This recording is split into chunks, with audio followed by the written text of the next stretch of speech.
Top پہ جا رہی ہے. ایک جسمانی گرمی ہوتی ہے، ایک دماغی گرمی ہوتی ہے سر. وہ بھی ہے، وہ بھی ہے. اللہ تعالیٰ سب کو کول ڈاؤن کر دے، آمین، اپنی رحمت والی بارش برسا دے تو ٹھیک ہو جائے گا ماشاءاللہ. ٹھیک ہے قاری صاحب، میں آپ سے گزارش کروں گا کہ سورہ احزاب آیت نمبر 40 تا 48 کی تلاوت فرمائیے، پھر آگے بڑھتے ہیں. اعوذ باللہ من الشیطان الرجیم.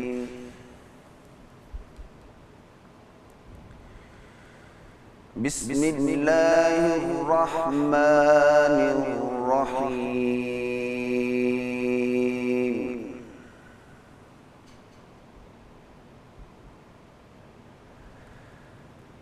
ما كان محمد أبا أحد من رجالكم ولكن رسول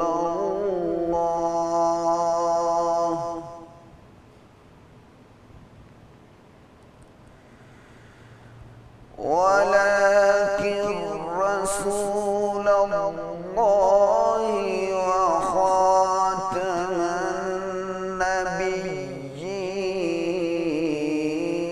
النبيين. ماشاءاللہ، سبحان اللہ. وكان الله بكل شيء عليما.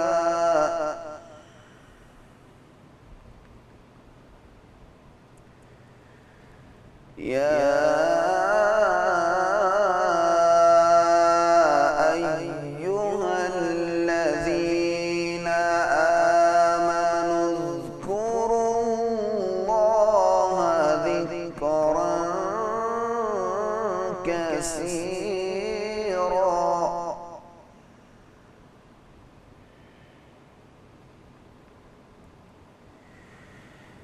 بسم الله الرحمن الرحيم. ما كان محمد أبا أحد من رجالكم ولكن رسول الله وخاتم النبيين. ماشاءاللہ، ماشاءاللہ. وكان الله بكل شيء عليما.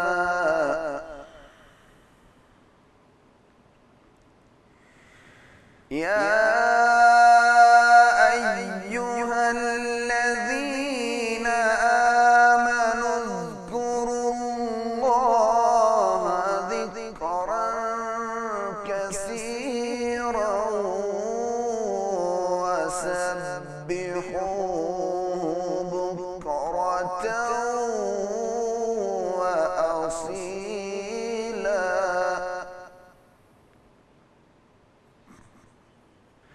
هو الذي يصلي عليكم وملائكته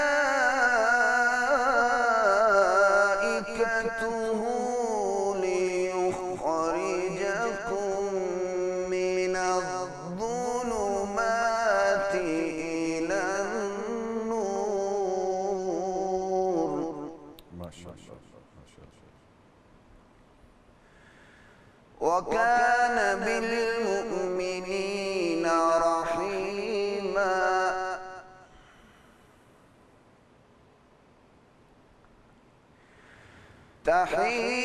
تحيتهم يوم يلقونه سلام.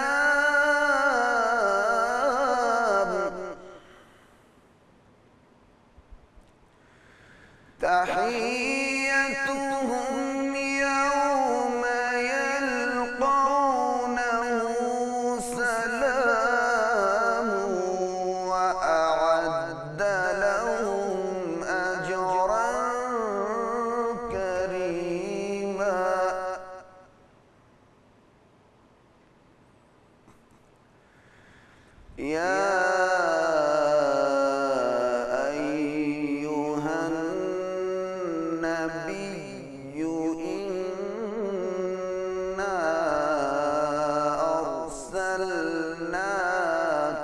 شاهدا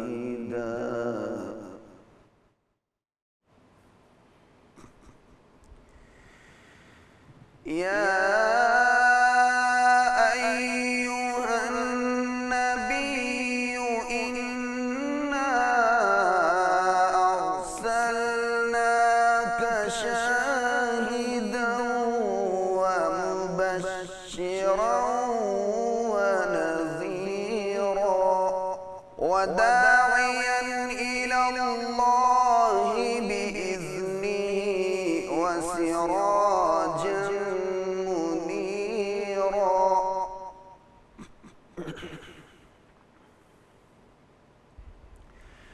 وبشر المؤمنين بأن لهم من الله فضلا كبيرا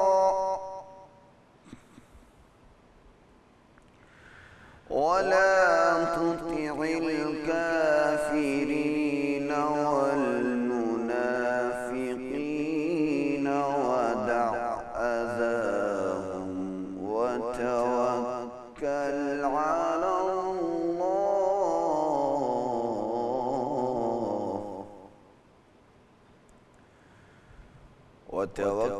على الله وكفى بالله وكيلا صدق الله العظيم